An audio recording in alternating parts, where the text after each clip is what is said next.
신나 보인다. 견다 낚으려고 올라간 거냐? 그니까. 자, 닦아라. 꼭 내가 때린 것 같다.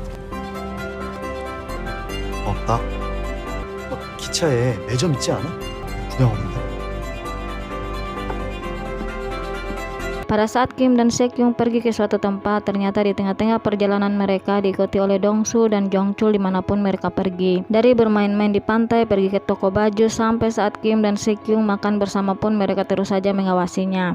바다는 처음이야. 근데 물도 진짜 깊어 보이고. 야, 동해바다는 짜지도 않다. 한번 먹어봐라. 헤이, 말도 안 돼. 아니, 진짜라니까. 너 진짜 죽을래? 시원하고 왔어요. 젊어서 그런가.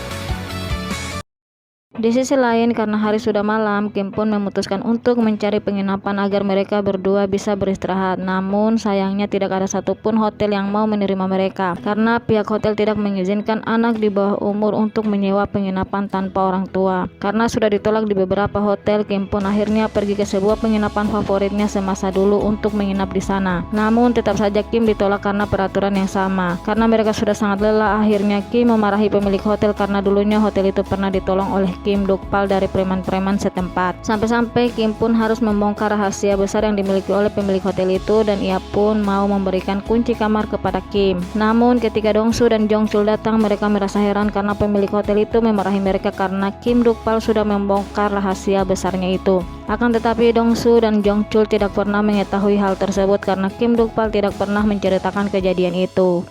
내가 아는 곳이 한 군데 있다. 그리로 가자. 안 온다니까. 아, 칠성파 조직원이요. 언제적 칠성파야? 너희 같은 미성년자는 이 여인숙 찾아준 게 누군지 잊었나? 그 불알 나무난 쪽 갈 때 챙겨 가셔야지. Pada malam itu, Sekyung menceritakan kepada Kim tentang masa lalunya yang selalu dikekang dan sering mendapatkan perlakuan kasar dari ayahnya, meskipun hal tersebut terlihat sepele. Ayahnya juga melarang Sekyung untuk berteman dengan siapapun dan selalu bertindak sesukanya dengan alasan untuk membuatnya tetap aman. Ayahnya juga menyuruh Jae-hoon untuk mengikuti Sekyung kemanapun dan mengirimkan semua foto kegiatannya bersama dengan Kim. Tidak cukup dengan itu saja, ayahnya juga telah memasang kamera tersembunyi di kamar Sekyung dengan alasan untuk mengawasinya. Dan untuk pertama kalinya, Sekyung lalu memberanikan diri untuk menentang larangan ayahnya karena ia ingin hidup secara normal seperti remaja pada umumnya. Sekyung yang merasa sudah sangat lelah dengan sikap ayahnya, ia pun berencana untuk mengakhiri hidupnya. Kim yang mendengar semua cerita Sekyung, ia pun memberikan nasihat kepada Sekyung dan menyarankannya untuk jangan menyalahkan dirinya sendiri karena semua itu salah didikan dari ayahnya. Ketika Sekyung sudah tertidur, Kim memberanikan diri untuk menelpon ayah Sekyung melalui ponsel Sekyung yang sengaja dimatikan. Kim mengatakan jika ia sengaja menelponnya untuk memberi kabar agar dirinya tidak perlu cemas karena sekarang Sekyung sedang bersamanya. Tentu saja hal tersebut membuat ayah Sekyung merasa marah karena sekarang Sekyung sudah berani menentangnya. 좋은 선생을 잃을 수 없으니까.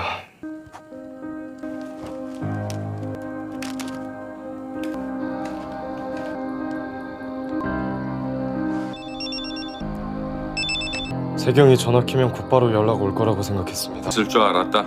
화나신 겁니까? 이유가 없으니까. 잡니다.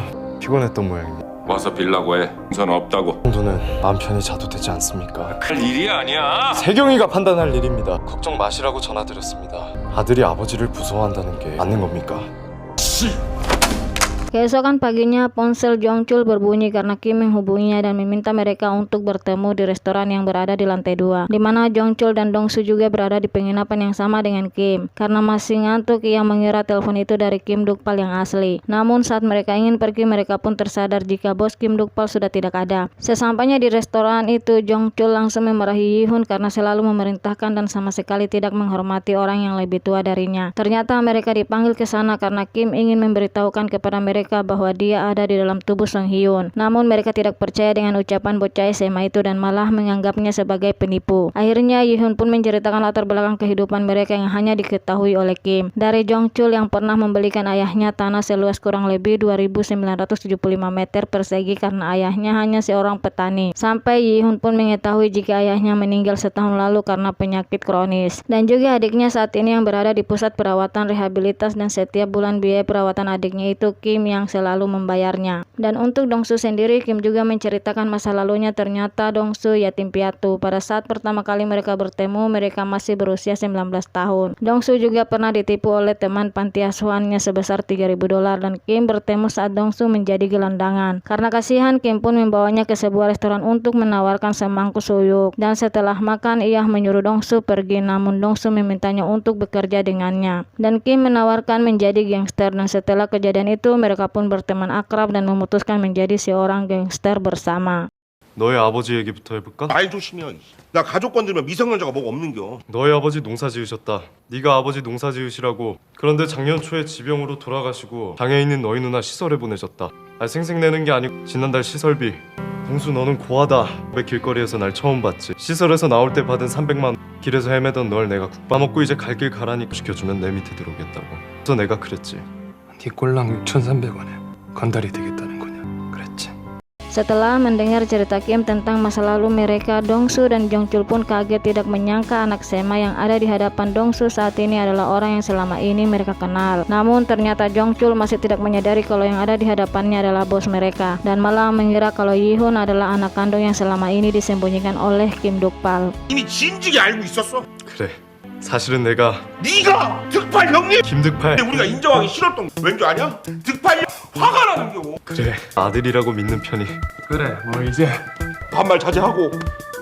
Setelah masuk sekolah, Kim meminta kepada teman-teman Jaemin untuk tidak mencari Jaemin lagi karena ia sudah berbicara langsung dengan geng Dongsu, dan Kim memberitahukan kalau ia mengenal geng Dongsu karena mereka merupakan teman ayahnya. Namun mereka tidak mempercayainya begitu saja. Akhirnya Kim langsung menghubungi Jongchul di hadapan mereka dan memintanya untuk segera berhenti mengejar Jaemin dan tidak lagi membawa ke hadapannya. Mendengar ucapan Jongchul yang dihubungi oleh Kim sontak membuat mereka sangat terkejut, dan dengan terpaksa mereka harus menuruti perkataan Jongchul. Namun beberapa dari mereka masih yakin bahwa mereka pasti akan diterima sebagai anggota geng Dongsu jika mereka berhasil membawa Jaemin. Mendengar itu, Kim terlihat marah dan berniat memberi mereka pelajaran. Namun secara tiba-tiba Kim dan Sekyung dipanggil oleh gurunya yang meminta mereka untuk segera menjumpainya. Setelah itu mereka pergi ke ruang guru dan ternyata ayah Sekyung sudah menunggu mereka, dan ia kelihatan sangat marah karena Kim masih saja berteman dengan anaknya padahal sudah pernah dilarang. Melihat ayah Sekyung yang sangat emosi dan memarahi Kim, gurunya pun mencoba untuk menenangkan mereka, dan Sekyung meminta kepada ayahnya untuk berbicara berdua saja. Gurunya juga memastikan kalau ia akan mencoba sebisa mungkin agar komite kekerasan sekolah tidak sampai mengeluarkan Kim karena kejadian ini. Namun di sisi lain ternyata ayah Sekyung sendiri memutuskan untuk melaporkan Kim agar keluar dari sekolah dan tidak lagi dekat-dekat dengan anaknya. 박복이 열 거다. 송이연이한테 끌려왔다고 얘기하면 돼.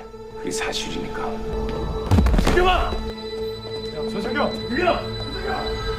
Karena Kim yang tidak tega dengan kondisi Sekyung, ia pun meminta kepada ayah Sekyung untuk berbicara empat mata. Kim sangat mengetahui kalau sebenarnya ayah Sekyung sangat protektif kepadanya karena ingin anaknya menjadi orang yang sukses. Ia juga memintanya untuk berhenti membuat Sekyung tertekan karena tuntutan kesempurnaan yang ayahnya inginkan itu malah hampir saja membunuh anaknya sendiri. Kim pun dengan tegas memintanya untuk berhenti menerapkan standar yang bahkan anaknya sendiri tidak sanggup untuk menjalaninya. Namun ayah Sekyung tetap saja keras kepala dengan pendiriannya. Setelah berbicara dengan ayah Sekyung, Kim pun kembali menemui Sekyung di UKS, dan setelah sadar dari pingsannya, Kim memberikan semangat serta harus tetap percaya diri dan terus maju. Pada saat itu Sekyung merasa jika Kim sangat begitu peduli kepadanya. Ia pun berkata bahwa dirinya akan membalas semua kebaikan Kim dengan cara membantunya untuk meraih nilai yang bagus. Kim pun mengajak Sekyung untuk makan siang terlebih dahulu sebelum memulai pelajaran. Mereka terlihat bersama di kantin yang dilihat oleh Jae-hoon dan menghampiri mereka. Akan tetapi Sekyung yang sebelumnya tidak pernah melawan, kini ia pun mulai memberanikan diri untuk memberontak dan melawan ajakan Jae-hoon serta mengusirnya.